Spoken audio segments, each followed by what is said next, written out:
Sementara itu pemirsa, kini sejumlah apotik di Kota Manado enggan menjual obat sirup. Balai Besar Pengawas Obat dan Makanan mengatakan belum ada perintah penarikan obat. Dengan adanya surat larangan menjual obat jenis sirup, kini sejumlah apotik di Kota Manado enggan menjual obat sejenis sirup.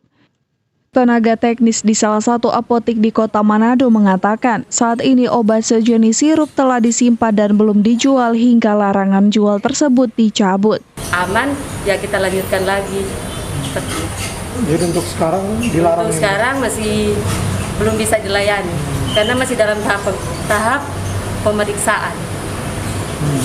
Bu, sejak keluar itu tapi masih ada nggak warga masyarakat yang mau coba beli obat sirup ini? Ada sih, tapi kami sudah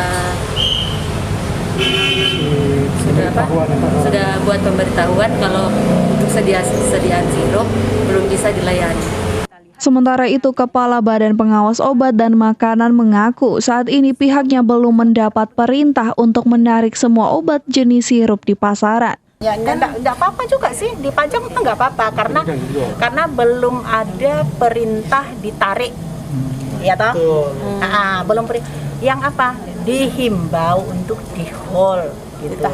Ditahan dulu karena kita tidak tahu sirup yang mana yang ada cemaran kan gitu kan. Nah supaya lebih aman kan kita harusnya mengamankan semua nih. Nah jadi di hold semua yang bentuk sirup.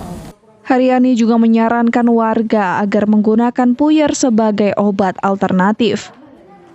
Eka Putra melaporkan untuk Kawanua TV.